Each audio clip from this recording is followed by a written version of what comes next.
like justice.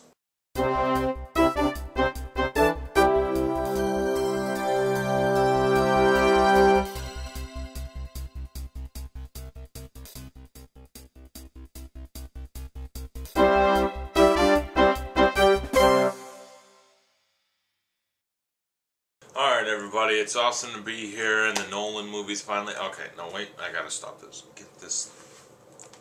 I look like an asshole in this thing. This is for like 6-year-olds. This is the only Batman mask I have though, and that's what upsets me because I love Batman. He's my favorite superhero and I don't even have a Batman mask or Batman shirt. I'm a sham and I don't own Batman stuff and I don't deserve to be here and I'm a failure and it's too much. I just can't do it. This is too much responsibility. I can't do all this. I'm gonna just end this because I don't own a Batman shirt. Don't have a Batman mask. You're supposed to believe me when I review Batman movies? No, I'm a sham. Goodbye. Alright, now the jokes are over. Let's get to the review. Honestly, this video should go up in the right order because my last 2 videos have not. I reviewed Batman and then I thought I uploaded my review to Batman Returns after. I was pretty sure I did, but turns out I uploaded Batman Forever and Batman Robin, that double feature review thing, first. So, yeah, that is unprofessional, that's wrong, I can't believe I did something that stupid, and I apologize. Although, is it that big of a deal because they both went up basically within a couple hours of each other? But yes, I'm sorry, that was stupid of me, I can't believe I made such a obvious mistake, and yeah.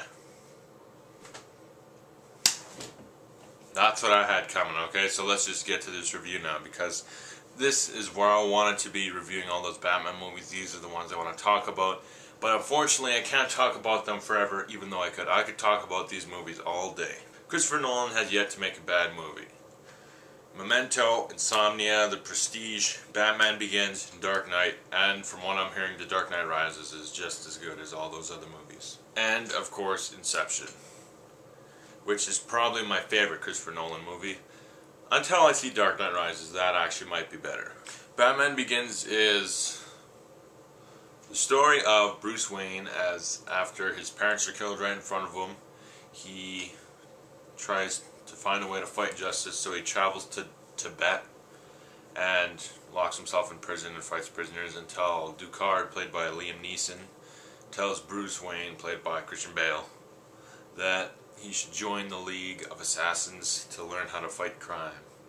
Except it's not called League of Assassins in this movie because Bruce Wayne wouldn't join it if it was assassins.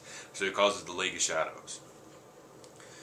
And so Bruce Wayne has to venture across these giant landscapes of snow and ice and climb up these mountains to get a blue flower to train with them.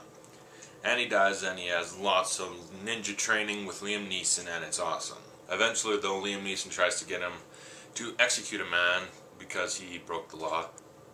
Bruce Wayne says he's not an executioner, and it's important that he doesn't kill people because that's what separates him from all the criminals.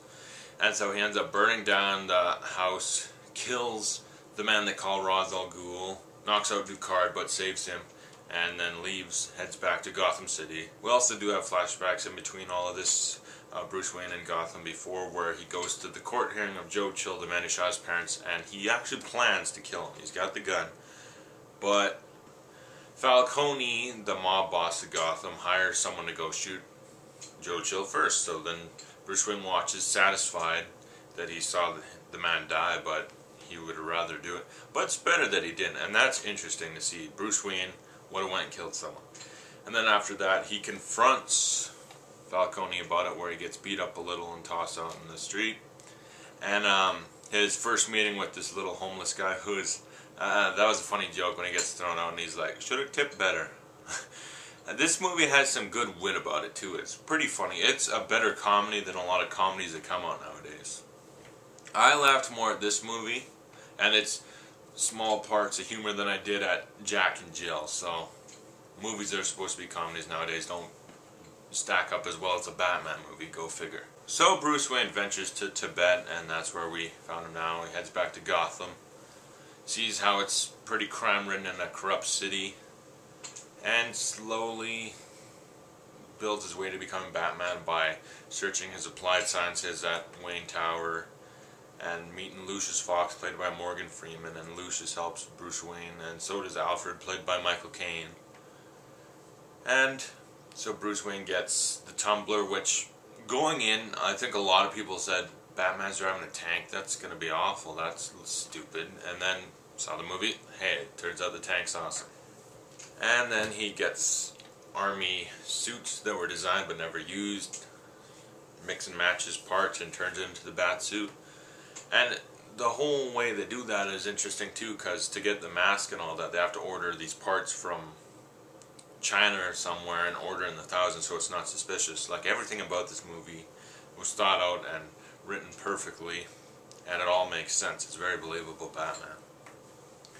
And then Bruce Wayne visits Jim Gordon, played by Gary Oldman, in his least crazy role ever. I mean, this ain't True Romance or Air Force One or any of that. This is Gary Oldman being very normal and subtle, because he's in this movie, but he's never does anything much besides drive the Batmobile at the end. But he is a fun presence to see in the movie. Well, Batman's becoming Batman. There's also Dr. Jonathan Crane running around, played by Cillian Murphy. He's the Scarecrow, and he's causing some problems too, talking about his boss coming to town. And Batman becomes Batman, sort of battles the Scarecrow a few times, figures out that, well, I figured out anyway, that his fear gas is the same thing Ra's al Ghul's guy, Deckard, used earlier from the Blue Flower. I figured that out because earlier in the movie, Bruce Wayne breathes in some of the smoke from the flower and then kind of has visions of bats and stuff, and it scares him. Later, when Scarecrow gasses him, similar effects, so I figured, oh, they're working together.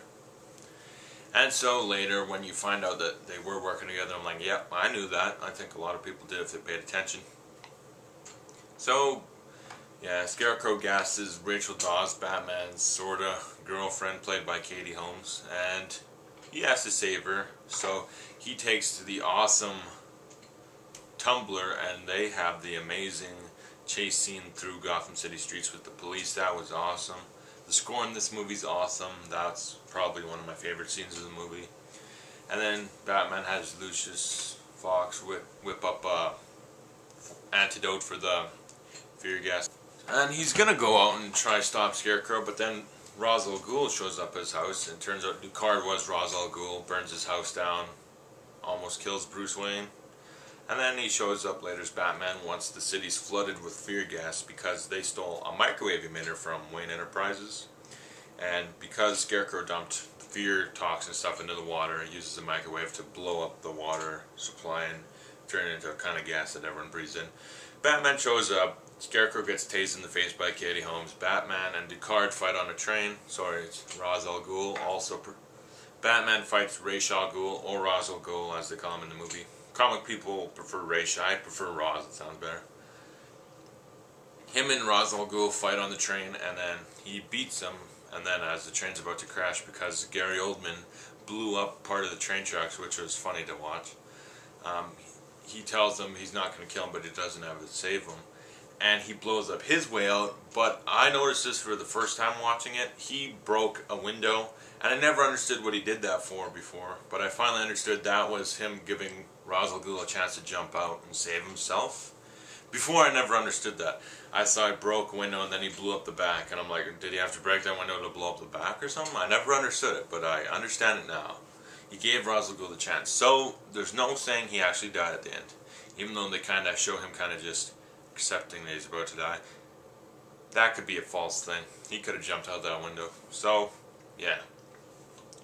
And then Batman and Rachel talk, and she says she can't be with him until Gotham never needs a Batman.